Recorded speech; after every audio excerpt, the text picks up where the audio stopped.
Please listen carefully. Oi, eu sou Guilherme Lugulo e esse é o podcast Eu, Ator. Paridos dois. Paridos dois. Eu tenho mais um. Eles já estão com quantos anos já? A menina tá com 15 e tava com 12. Incrível. Agora sim, Vanessa Veiga aqui no podcast Eu, Ator. Ela, maravilhosa, produtora de elenco. Tive o prazer de conhecer há anos atrás. Foi a primeira pessoa que me deu o meu primeiro trabalho na TV aqui no Rio de Janeiro, quando eu vim pro Rio de Janeiro. Muito legal, era Zorra Total. Sim. Eu lembro disso. E aí, desde então, a gente, né, depois fez Rock Story juntos, nos aproximamos, criamos uma amizade. Você fez Babilônia. Fiz Babilônia também, antes de Rock comigo. Story. Bem lembrado. Já te escalei Não bastante. Já me escalou bastante, ou seja, você gosta de mim. Gosto. Tem um apego aí, né? A gente tem uma amiga em comum, a Cris Pompeu. Sim. Que, aliás, preciso trazer Cris Pompeu no podcast, porque... Ih, vai render. Vai render, tem assunto ali. Tem. Então, assim, é um prazer. Obrigado por me receber. Meu. Obrigado por bater esse papo comigo. E eu queria começar, você, Vanessa Veiga, DRT de atriz, né? Primeiro de tudo. Sim. E como é que, a atriz virar produtora de elenco? Bom, antes de tudo, eu acho que o fato de eu ter formação como atriz me ajuda muito como produtora de elenco. Acho que é importantíssimo para ser a profissional que eu sou, né? Acho que esse olhar carinhoso com o ator e entendendo também as questões de um ator, porque eu também passei por elas, eu acho que facilita bastante e amplia o meu olhar. Me coloca numa posição quase favorável, porque eu sei como funciona, né? Então, eu fui dubladora antes de tudo. Você chegou a fazer dublagem? Comecei dublando quando era adolescente. Isso aqui no Rio de Janeiro? No Rio. E aí, depois, na verdade, assim, para dublar, você tem que ser ator. Quando eu comecei a dublar, eu tinha 15.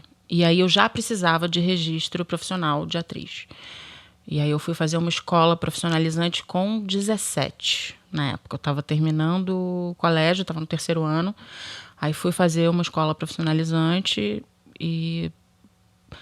O objetivo era ter o registro para dublar. Poder dublar. Mas aí eu amei. Amei. Aí comecei a fazer algumas coisas...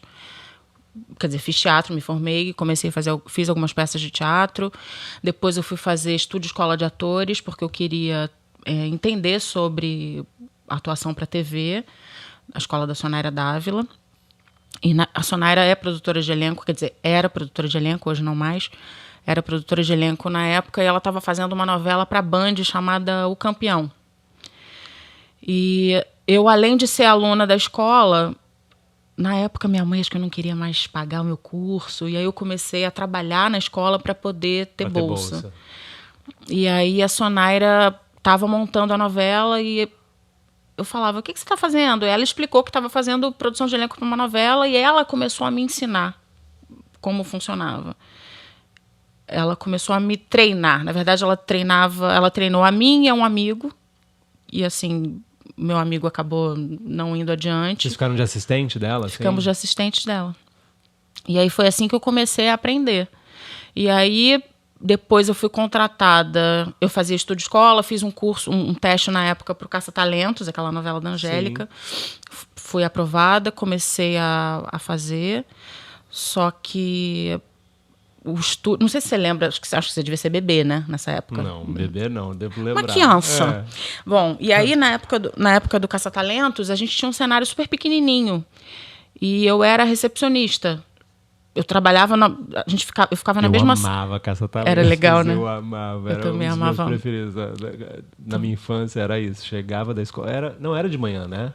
Passava de manhã. Eu acho que era antes de ir pra escola. Manhã. Eu assistia antes de ir pra escola, porque eu estudava à tarde. Amava. Era muito fofo. Que massa.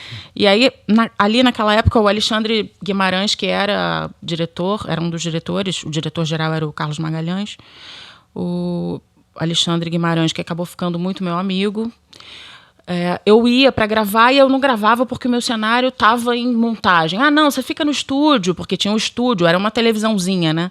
Aí tinha um estúdio, então volta e meia eu fazia alguma cena ali, mas eu ia para lá e não gravava. Eu falava, gente, Thiago, o que eu vou fazer? Aí o Alexandre já sabia que eu fazia produção de elenco também. E ele começou a pedir ajuda.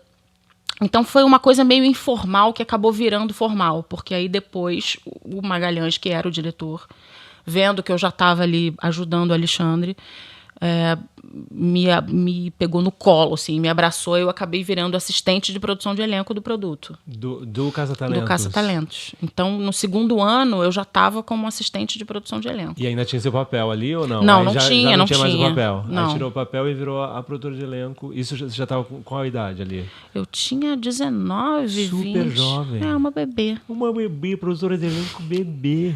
Foi aí assim. foi se apaixonando por aquilo, porque eu acho que deve ser muito legal, né? Você tem essa fama legal. de fada madrinha, não é à toa. Porque você tem essa coisa do carinho que você tem por todos que você trabalha. E você é uma pessoa que é de fácil acesso. Você tem um papo legal, está sempre disposta a esclarecer qualquer dúvida. E é tão difícil no nosso mercado a gente encontrar alguém tão disponível, sabe? Dependendo do nível. Então, pior ainda, é mais difícil ainda ter esse acesso. E às vezes o ator só está ali carente de querer saber um feedback, porque um feedback muda qualquer coisa. Eu acho importante esse feedback. Uhum. E como é para você, assim, esse olhar para esse ator que está começando, esse carinho, ou às vezes porque você lida com tudo, desde as grandes estrelas, que você tem que escalar, até os que estão começando. Tem uma diferença? Qual é o seu meio dessa aproximação? Não, sinceramente, não tem diferença alguma. É humano, ponto. Sim, eu acho que a única diferença é o entendimento e a compreensão que cada um tem do veículo. Então, o que está começando vai estar muito mais nervoso, claro, vai ter uma coisa de não saber como lidar. Sim, e o mais experiente vai estar nervoso por outras questões, então eu tenho que estar ali disponível a atender, seja qual for a questão, sabe? Então, não muda em nada, o tratamento não muda em nada, e assim, o acesso a mim também não muda. Tanto o jovem ator quanto o mais experiente podem me acessar a hora que quiserem e pro assunto que quiserem. O que eu puder ajudar, estou ali disponível. Está sempre disponível. E quanto tempo antes se escala, por exemplo, um produto como uma novela? A gente começa o trabalho quase... Acho que às vezes chega um ano antes, porque não o trabalho de escalação, mas o trabalho de você entender aquele projeto e você... Ler a sinopse, saber o que é a história, os personagens ali. Decupar, entender com o diretor o que ele vai querer que seja teste, quem são os atores que já estão pensados, porque às vezes o autor já entrega um produto e ele pensou em pelo menos 2 nomes. Por exemplo, em Rock Story, a Maria Helena já tinha pensado no Vlad, quando ela escreveu, ela escreveu pensando que ele seria aquele roqueiro. Então, quando ela falou comigo, Dani já tinha feito de leve assim uma introdução, mas quando ela falou, ela perguntou o que você acha. Eu falei, eu acho incrível. Imagina, claro, a escalação perfeita. É incrível, fez super bem. Perfeita. Não aquela tem novela, ali, né? Aquela novela era demais, é meu xodó. Eu também, eu sou apaixonado. Eu tenho as músicas gravadas no meu iTunes e eu viro e mexe, cai no shuffle da vida e entra Ai, eu adoro. Ando meio desligado. Cara, as músicas eram incríveis, né? Não, as músicas. E você sabe o que é engraçado? Eu fui no aniversário de um amigo outro dia e ele falou assim, cara, tu faz aquela novela, não faz? Rock Story. Eu falei, fazia, faz o quê? 3 anos, 4 anos. Ele falou, não, tô assistindo de novo. Tô vendo tudo de novo, já vi umas 3 vezes. Não, teu personagem é muito legal, coisa da irmã. Eu achei tão genial. E um jovem, ele deve ter o quê? Eu acho que tinha uns 19 anos. Ele falou, mas eu gosto pra caramba, as músicas são muito legais. Eu achei tão divertido isso de ter um jovem que ainda assiste novela. Porque eu acho que cada vez mais o jovem tá se afastando da novela, né? Uhum. Ele tá indo mais pra séries, os jogos online. Então, eu acho que tá cada vez mais difícil pegar esses jovens para ficar ali naquele, né, assistindo todo dia. Eu acho que os temas têm que ser interessantes e variados. Por exemplo, minha filha tem 15 e ela tá assistindo essa novela das 21, Amor de Mãe. Eu não esperava, mas ela começou a ver no Globoplay. Então, eu acho que o jovem também, quando descobre que existe uma maneira de ele assistir, da mesma forma que ele assiste às séries, eu acho que ele fica mais à vontade também, porque não é uma coisa que ele precise sentar no sofá naquela hora, que é o que a gente fazia antigamente, né? Que não tinha o streaming. Não tinha... Então, sento no... Você tinha que assistir aquela hora ou deixava no videocassete. Exato. Então, lia aquele negocinho, colocava no videocassete, putz, perdi, não tenho como ver, lia o trechinho do capítulo. né, para poder entender o que aconteceu. Mas acho que... Os tempos mudaram, né? Mudaram muito, né? E a gente, eu acho que está nessa busca de entender como trazer esse público. Eu vejo igual teatro, né? Agora entrando no assunto teatro, porque eu falo, você quer saber o que está passando na cidade, você manda uma mensagem para Vanessa, porque ela sabe te indicar, ó, tem essa, ó, essa é boa, lá. E assim, eu acho que você virou o como é que chama? Aqui no Rio, Guia Off? Não. Aqui no Rio é outro nome, né? Eu acho que não sei se é o off. Tinha um daqueles dos tijolinhos. Como é que era aquilo? No segundo caderno tinha uns tijolinhos. Que é o que era o segundo caderno. Rio Show. Não era Rio Show. Era o Rio Show. Rio Show. Que era, acho que voltou que agora. Era no segundo caderno. Agora voltou. Voltou? O Rio Show, Eu acho que voltou ao Rio Show. Então a eu Vanessa é o Rio Show. Você tem dúvida, você pergunta pra ela. Como é isso? Você gosta de ir ao teatro? Porque, além de tudo, é trabalho para você, porque ali você consegue ver novas pessoas, novos atores para escalar. Uhum. E como é que é isso para você? Então, eu tenho a vantagem de de trabalhar com o que eu amo, né? E, claro que o teatro é diversão, mas, no meu caso, é diversão e trabalho. Eu fico meio culpada quando eu não vou ao teatro no final de semana, sabe? Mas acontece de eu estar, às vezes, envolvida com uma produção, ficar muito cansada e não conseguir. Mas, normalmente, o ideal é que eu assista de 3 a 4 peças por semana. Uau. Eu já consegui assistir peça de segunda a segunda. Mas aí era uma fase que eu estava mais tranquila. E eu guardo, eu tenho uma caixa ali cheia de programas, mas ainda tem mais um monte lá no Projac. Eu trouxe para cá para poder tentar organizar, mas ainda tem um monte lá, é sem fim. E eu uso. Você vira o seu banco de dados. Vira o meu banco de dados pessoal. Claro. Porque a gente tem um cadastro. A gente tem um sistema, né, na Sim. TV Globo, que tem os atores cadastrados que a gente consulta, mas normalmente eu uso para pegar telefone, eu não uso para pesquisar. Eu uso... A minha pesquisa eu faço, porque ao ver aquele ator no teatro, você também tem uma outra ideia da interpretação dele, né? Sim. Não, a gente tem... Eu consigo saber também o quanto ele segura. Esse eu posso chamar para uma cena melhor. Esse vai dar conta. Não, esse ainda fica um pouquinho nervoso, ainda está um pouquinho verde. Eu posso chamar para uma coisinha menor. Porque tem isso. Tem uma classificação dos atores que você põe ali. Esse... um papel bom, esse é um papel... É isso, é a coisa da segurança mesmo. Porque você também não pode expor o ator ali, você pode queimar um ator, Sim. colocando ele ali se ele não estiver preparado para segurar 2 páginas de texto. Sim. E aí, como é que você tem essa sua peneira, onde você fala, eu não vou expor esse ator nesse lugar? E aí você vai separando ali, vai... Tenho totalmente. Essa listinha das pessoas. Sim, acho que é um olhar também para a maturidade desse ator, né? Eu consigo entender se ele está pronto para segurar aquilo. Porque, às vezes, também, numa cena... É uma cena pequena, mas é uma cena com um ator X e tem que ser uma pessoa que segure a onda de estar de frente para aquela pessoa. Tipo, imagina uma Fernandona. A pessoa faz a cena com a Fernanda e vai ficar... Qualquer um já fica, né? Eu lembro que no Babilônia era assim, todo mundo falava, você teve cena com a Fernandona? Teve, gaguejei. Todo mundo, não tem como, porque eu acho que tem essas pessoas que você... fica mais nervoso, né, de fazer cena. Eu tive cena com a Natália Timber, e mesmo com a Camila Pitanga, na época de Babilônia, é que a Camila era um amor e me deixava super à vontade. Mas eu lembro, quando eu tinha cenas, assim, num outro núcleo diferente, eu já ficava tenso, assim, eu falava, ai... E foi minha primeira novela, assim, né, com um personagem ali. E é engraçado isso, como a gente se sabota, a gente fica se sabotando e falando, ai, mesmo você pode estudar, pode fazer. E como é que é isso, assim, você... Por exemplo, chama um ator para teste, você sabe que a pessoa se preparou, foi ali, ou não, mas porque o ator, eu tenho essa impressão, eu falo por experiência própria, assim, eu num teste eu acho que eu dou 30%, 20% do que eu vou dar durante, se eu chegar de fato a pegar o trabalho. Como é que é isso? Como é que você lida e como é que você enxerga além? Porque também não depende só de você. Depois daquela gravação vai para o diretor, vai para o autor e é uma mesa que decide quem que vai ser escalado. Como é que você enxerga isso e fala, esse eu vou apresentar, esse eu vou deixar para uma próxima vez?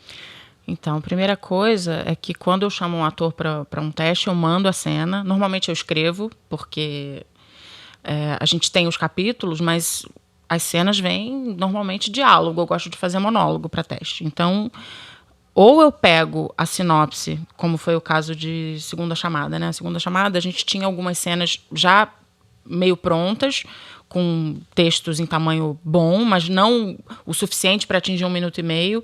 Então eu pegava o texto da Júlia e da Carla, que é um texto incrível, você pode ver no ar. Eu pegava o trecho que eu tinha do texto delas e complementava para transformar em 1 minuto e meio. E colava. Ou então eu pegava um pouco da sinopse e sabia um pouco sobre a história do personagem e escrevia. E aí escrevia para ter essa curva, porque é importante num teste ter a curva ali, para mostrar... você entender cores diferentes, né? Poder mostrar o máximo que você puder mostrar daquele ator dentro das características do personagem para o diretor. E aí acontece do ator, às vezes, quando recebe o texto, falar, você pode me mandar sinopse? Você pode me falar um pouco sobre o personagem? Nossa, eu nunca pedi sinopse. Pois é, mas tem ator que pede. Tudo bem, é porque quer se antecipar também, né? Tá querendo chegar pronto. Mas eu acho que normalmente isso... já vem uma sinopse, dependendo, já vem escrito uma pequena sinopse. O personagem já entrega um pouquinho, né, do que é. E você monta na sua... Você é livre para montar ali, é um teste. O teste, né, que você fez, por exemplo, de Rock Story, eu escrevi um texto que já falava um pouco da história dele, que ele era afim da menina e tal. Então... a historinha já está um pouco ali, mas eu gosto de fazer essa apresentação do personagem olhando para o ator. Porque eu sei que o ator chega nervoso para fazer um teste. Então, eu acho que o momento que ele entra no estúdio comigo e a gente senta para fazer, ou fica em pé para fazer a cena, e eu tô ali falando sobre o personagem... Já quebrou aquele gelo. Ele já tá relaxando. E aí ele faz um comentário sobre a cena. Então por isso que ele fala isso. E aí ele não percebe, mas ele já tá... chegando no ponto que você quer que ele esteja para dar o gravando. E às vezes o ator começa faz a primeira vez e eu vejo que tá o coração aqui, né? Querendo sair pela boca. Então eu deixo ele fazer a cena toda. Daquele jeito. Porque aí depois ele acaba, ele esvazia e ele fica... Ok. E a segunda vez vai ser melhor. Vamos fazer de novo? Aí a gente faz de novo e vai. Aconteceu em Rock Story, não vou citar nomes. Por favor. Não trabalhamos com nomes. Não trabalhamos com nomes, mas é uma história legal, por isso que eu vou contar. Tá. Que um ator fez um teste e eu queria... Ele era a figura perfeita, mas o teste não foi bom. E eu sabia que ele era bom. Eu sabia que ele estava nervoso. E aí... não tinha tempo de repetir, porque ele tinha uma viagem de trabalho, e aí eu fiquei, putz, como é que eu vou fazer? E aí... Apresentou a mesmo pessoa... assim? Não apresentei. Ele foi embora, e aí poucos dias depois eu fiz contato de novo e pedi para ele gravar. Falei, faz um self-tape. Graças a Deus o Denis é um anjo, e eu mostrei aceitou muitas coisas assim para ele. E eu apresentei. E assim, quando ele gravou o self-tape, ele fez bem mais tranquilo. Porque tava ali, não tava... Mas é muito louco isso, né? E agora essa moda do self-tape virou isso, né? Tudo é self-tape. Em Los Angeles, aqui no Brasil, tá aumentando muito, né? Como é que você vê isso? Porque... como fazer um self-tape, entende? Porque é tão aberto, né? Eu posso inventar de colocar coisa, ou posso fazer numa parede branca. Qual é o self-tape ideal para você, assim, pra gente já falar direcionado para esses atores que têm feito self-tape? Para quem não sabe, self-tape é quando o produtor de elenco entra em contato, tem o texto, vai ter tal teste. E aí você faz um self-tape com aquele texto para mandar, para apresentar aquela cena. Ao invés de ir até o estúdio, como era antigamente, hoje em dia o self-tape funciona mais e já é uma pré-seleção, né? O self-tape, na verdade, é uma prévia, porque o produtor de elenco, quando precisa fazer um teste, ele tem um estúdio, tem um determinado tempo de estúdio. Então, quando ele pede o self-tape, é para poder entender se ele precisa levar aquele ator para o estúdio, ou se o material foi interessante, se ele pode apresentar aquilo mesmo, ou então, de repente, ele gostou de uma cena que ele viu, mas ele não sabe se aquele ator cabe no personagem que ele está pensando. Então, o self-tape é como você falou, é uma pré-seleção, é o poupa-tempo. É o poupa-tempo do ator, né? Em vez do ator ir para lá em Curicica para fazer um teste que talvez não tenha o perfil, você, através de um self-tape, consegue entender os caminhos, as escolhas. Mas você acha que tem um segredo? Quanto mais simples, melhor? Eu acho... Bom, eu fiz uma postagem sobre isso, né? Uma coisa que me incomoda muito é sombra. Então, por exemplo, se o ator... Estamos com uma sombra Não, bem aqui o que tá aqui. valendo é a nossa voz. É a nossa voz, exatamente. O vídeo é só um plus que a gente tem no YouTube para vocês assistirem, mas o que vale aqui realmente é a voz. Não, mas eu nem vi a sombra. Não tô nem vendo. E a hora que ela vê na edição, vou ter que fazer um filtro, gente, senão nunca mais vai gravar nunca mais comigo. Então, a sombra, eu falo sempre pro ator ficar um pouco afastado da parede, porque às vezes ele tá usando uma luz ou um refletorzinho. Que fica muito, Aí faz aquele cabeção assim, tipo eu devo estar assim, sabe? Não, tá tranquilo. Gente, vamos. Por favor. Não, por favor. Eu vou colocar, eu juro, Vanessa, que eu vou pôr um filtro maravilhoso. A gente vai ficar com a pele assim, ótima. Fazer bem fechadinho, para não põe pegar uma carinha, o fundo. cola uma carinha em cima de palhaço. Não, jamais. Então, cuidar da sombra, não carregar na maquiagem, usar uma roupa simples, porque também a pessoa pira, né? Usa, coloca uma maquiagem. Mas você acha que, assim, dependendo do personagem, você acha que é legal ir ir pro teste com uma roupa que tem a ver com o personagem? Eu acho que sim, mas acho que você não precisa... Vamos supor que uma atriz vai fazer um teste para uma prostituta. Ela pode levar o figurino. Uma coisa que ela acha que vai ajudar, que vai compor. Mas não precisa ir vestida. Vai com a roupa normal, chega lá e pergunta pro produtor de elenco. Qual é a ideia? Eu sempre levo uma opção de camiseta, de camisa. Você prefere camiseta ou camisa? Eu acho importante isso, né? O ator tá preparado para... Sim. Como ele vai se apresentar ali, né? Como ele vê. Porque eu acho que é tão diferente também, às vezes, do que o autor escreveu até o que o produtor de elenco está pensando, até quando chega no ator e depois no diretor, né? Do que é esse personagem, né? De quais os caminhos, o que é essa pessoa. O que você acha que define, assim, você, por exemplo, para um personagem, quantas pessoas você apresenta para um único personagem, dependendo do personagem? Então, eu não gosto de fazer muitos testes, porque eu acho que é importante a gente entender que a gente está lidando com os sonhos das pessoas também. Então, dificilmente eu faço teste com 30 pessoas para um personagem. A gente faz uma filtragem antes, a gente pensa antes. Quando eu leio uma sinopse, normalmente, eu já vou lendo pensando, fulano. E aí eu vou anotando do lado os nomes dos atores que vão me vindo à cabeça. Não gosto de chamar muitos assim, sabe? Então não consigo te dizer um número, mas... Por exemplo, Rock Story... Porque você precisa de opções. Preciso de opções, claro. Mas, por exemplo, Rock Story, para os meninos da banda... Nossa, eram muitos, né? Eu tive que testar muita gente, mas aí porque tinham habilidades específicas, né? Tinham que tocar determinados instrumentos. Acabou que o Denis mudou tudo e eles tiveram que aprender. Então, quem tocava violão teve que tocar bateria, quem tocava violão, outro que tocava violão teve que tocar piano. Gente, foi maravilhoso por causa disso. Eu acho que todos os workshops que eu fiz, fazia aula de violão, fazia aula de canto, fazia tudo. De corpo, de dança. Nossa, era sensacional. E aí, pra você, assim, você acha importante essa relação... como é que é para você esse approach do ator, assim? Como você acha que o ator...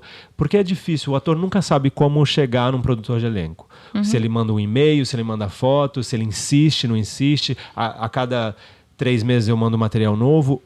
Qual é o correto, a dica que você dá para o ator que quer... contactar um produtor de elenco para mostrar que tem um material novo ou que seja pela primeira vez? Tem uma regra, tem um cuidado, porque deve parecer de tudo, né? Uhum. De tudo um pouco. Então, eu acho que a melhor maneira, a maneira mais delicada é o e-mail, é o contato por e-mail, assim, o primeiro contato. Às vezes eu recebo e-mails de atores que falam assim: oi, tudo bom? Eu sou fulano, eu posso mandar um material? Já podia ter mandado, gente! Já ganha tempo! Né? Já manda um link. Eu adoro quando manda link, porque aí eu já vejo um pouquinho. Eu recebo muitos e-mails, assim como meus colegas também. Então, assim, minha caixa ontem, por exemplo, tinha 6.000, não sei quantos e-mails não lidos. 6.000? Agora eu entendo por que não respondem os produtores. Eu respondo tipo um ano depois. Aí eu falo: oi, tudo bom? Desculpa, seu e-mail não caiu no limbo, só que eu tô lendo hoje, quase um ano depois. Eu fico morrendo de vergonha. Mas eu acho que eu preciso dizer para aquela pessoa que eu recebi, pra ela não ficar achando também que ela ficou ali perdida, sabe? Aí... Às vezes o ator responde de volta: meu cabelo... Então, já que você está respondendo um ano depois, eu tenho material novo. E aí me atualiza com material novo. Se você fez um trabalho, passou um tempinho, assim, tipo 6 meses, você fez um trabalho legal, você quer fazer contato de novo? Faz contato de novo e manda o link desse trabalho que você acha que foi legal e que pode fazer um diferencial nesse contato. Agora, para fazer um contato sem nada, só um oi, tô aqui, tô querendo trabalhar, a gente sabe. Estamos todos. Não, eu entendo a ansiedade. Sim. Eu entendo. Eu também fico angustiada quando isso acontece, porque eu sei que a gente está numa fase super complicada. A gente está num momento do Brasil que, pelo amor de Deus, né, o teatro está sendo... Culturalmente estamos sendo massacrados. O teatro sendo desvalorizado, sabe? Não tem patrocínio de nada, acabando com lei de incentivo. Não sei o que está acontecendo. Sendo censurado, peças sendo censuradas, não podendo apresentar. Peças sendo canceladas. Peças que já tinham sido aprovadas em editais e estão recebendo um desconvite. É um momento bem tenebroso, muito triste. Assim. Mas é isso, vamos resistir, né? Sim, porque se a gente não insistir, o que a gente faz? Ou a gente aceita ou a gente faz alguma coisa para mudar. Eu espero, de verdade, quero contribuir para isso, para que a gente faça alguma coisa para mudar. Então, não tem dinheiro, não tem patrocínio, vamos pensar numa outra maneira. Já não aconteceu isso antes? Não, eu tô lendo a biografia da Fernanda Montenegro e já citei várias vezes aqui no Eu Ator essa biografia, porque eu falo que é um livro de bolso, porque ali é um manual de como sobreviver na crise. A Fernandona passou por várias crises durante a carreira, a coisa de ter companhia. Tiveram várias crises. Teve ditadura, teve censura, teve, TV que fechou e os contratos acabaram. Ou seja, é uma resistência mesmo. Sim. Acho que ser artista em qualquer tempo, que seja em tempos bons ou ruins, vai ser sempre resistência, um ato de resistência. Eu só me assusto um pouco porque eu acho que a gente está tão avançado em alguns aspectos, assim, então acho que é um retrocesso, sabe? A gente Sim. voltar a olhar o artista como um marginal, como um folgado. Eu acho uma falta de respeito e uma loucura. E é triste, porque é uma galera que rala muito, né? Muito. É tudo muito difícil. E quando entra, não assim, é fácil. Primeiro que assim, por mais que a gente tenha um registro, são poucas as empresas que te contratam com carteira assinada, por exemplo, que você tem todos os direitos trabalhistas. Somos uma classe que não temos pouquíssimos direitos trabalhistas, porque são raríssimas as vezes que você tem um contrato onde você vai ter um seguro-desemprego, um 13º.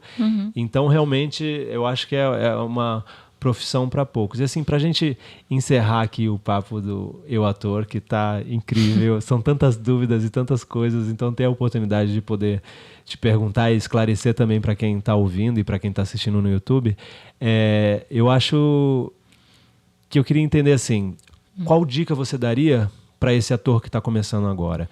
Você acha, assim, a rede social é importante, a maneira como ele se expõe na rede social, ter boas fotos ou estudar? Qual é o caminho? Estudar sempre, sempre. Mas falando de material, eu acho que tem que ter sim fotos boas, fotos com pouca maquiagem, onde o ator mostre quem ele é de verdade, com uma roupa simples, uma calça jeans que vista bem, uma camiseta que seja um pouquinho mais justa no corpo para poder mostrar os contornos, nada indecente. Sim. Acho que tem que ter um currículo interessante, então precisa estudar sim com pessoas interessantes, procurar por profissionais sérios, pessoas que acrescentem alguma coisa. Porque currículo também não significa, fiz 13 novelas, fiz 7 filmes. Porque o ator que está começando, ele não tem esse currículo, mas se você tem no seu currículo bons professores, esse já... Porque eu acho que tem isso também, muita gente tem medo do currículo, né? Mas eu nunca fiz nada, como é que eu vou colocar fazer um currículo? Não, você colocar ali todos os professores, você Sim. com 20, não sei, independente da sua idade, está começando a carreira, o produtor de elenco vai entender que essa pessoa está começando e ela não vai ter um currículo com 13 diretores ali. Ou então, às vezes não tem com nenhum, às vezes não fez nenhum trabalho, mas assim, saiu de uma escola profissionalizante. Então eu já entendo que esse cara é um ator que procurou uma formação, que sabe a história do teatro, que fez aula de corpo, que fez aula de voz, não é um cara que conseguiu o registro através de trabalhos, porque mesmo esse que consegue o registro profissional através de trabalhos, precisa estudar, não é porque ele está com com registro em mãos que ele tá, tô pronto. Não tá pronto, o ator não tá pronto. Nunca tá, eu falo isso, eu acho tão importante isso, o tem que estudo. Se manter, e tem que se manter em exercício, né? Não adianta você, mas como? Eu tô sem dinheiro. Cara, pega um livro, lê em voz alta, sabe? Exercita, coloca a sua voz no lugar, faz um exercício de fono em casa, basta querer. Eu também falo isso, hoje em dia a gente tem tantas possibilidades, cria um canal no YouTube, leia... Se exercita, né? Leia sozinho, faça self-tapes com textos que você encontra. Eu acho que é igual à academia. Você não vai para academia, o que acontece? Você começa a ficar fraco, flácido. Uma coisa importante também, que eu acho legal falar, é o ator entender que ele precisa se diferenciar do bando, né? Porque às vezes você vê uma pessoa... Primeiro, autoestima é importantíssimo. Então, às vezes, você não gosta do seu cabelo, você não gosta do seu corpo, você está se achando gordo, mas você não consegue emagrecer. É um olhar que você tem que ter para si mesmo. Se aceitar, né? Se aceitar e, assim, se você quer mudar, se você não está feliz, resolve. Não coloca na mão do outro, porque não é o outro, é você com você. Então, meu corpo, não estou feliz com o meu corpo. Ou então, eu sou gordinho e eu gosto de estar assim. Ótimo, então tem se ame. Pra isso, claro que tem. Eu já escutei. Porque eu sou gordo, eu nunca vou conseguir nada. Por que não, gente? Exatamente. Quantos atores gordinhos sensacionais a gente conhece? Gordinho, narigudo, com pelo ou sem pelo. Eu acho que baixinho, alto. Baixinho, alto. Tem pra todo mundo. Porque a pessoa quer se reconhecer, o espectador quer se reconhecer no que ele vê, né? Então, a padronização não pode existir. Mas eu acho que o grande problema do ator é esse auto-boicote, né? A gente se boicota demais, a gente se duvida demais. E acaba perdendo oportunidades, eu acho que pelo boicote. Eu já tive amigos que falaram assim, não vou mandar meu material para essa peça não, porque, não tem o perfil. Eu falei, como não tem? Olha aqui, tem esse personagem, dá para fazer isso. Mas eu acho que é isso, assim, de você, cada um sua característica e a sua zona de brilho. Tem seu lugar, eu acho que o importante é isso, assim, você se autoconhecer. Porque Vlad perdeu muitos personagens também. Ele ganha agora porque a gente viu, sabe? Aconteceu. Ele fez vários trabalhos e quando chegou a hora dele, chegou a hora dele. E é um cara fenomenal de trabalhar dentro e fora. Eu acho que isso também conta muito, né, Van? Conta, sem dúvida. A sua postura não só de você ser um ator brilhante, mas não adianta você ser um ator brilhante e tratar o câmera mal, a sua camareira ou o que for. O seu colega de cena. Isso é importante, né? O ambiente de trabalho, como você é como profissional ali. Porque isso também, você pode fazer até essa novela, mas na próxima não vão te chamar. Porque tem uma avaliação, não tem? Que fica ali e as pessoas falam de você. Vai todo mundo, desde o produtor de elenco, o diretor, vai todo mundo ali falar de você para saber como é que foi o seu rendimento. Eu acho que tem que ter um cuidado como você fala, com as relações humanas, sim. Eu acho que você tem que entender que você faz um trabalho e esse trabalho é um trabalho de time. Então, você tem que estar jogando junto. Se você não joga junto, quem está em volta vai perceber isso.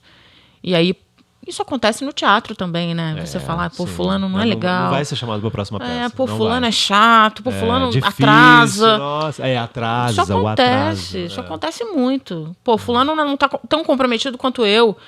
Eu deixei de fazer várias coisas, deixei de almoçar para poder chegar no ensaio na hora certa. Fulano não tá nem aí. Nem a cena para hoje.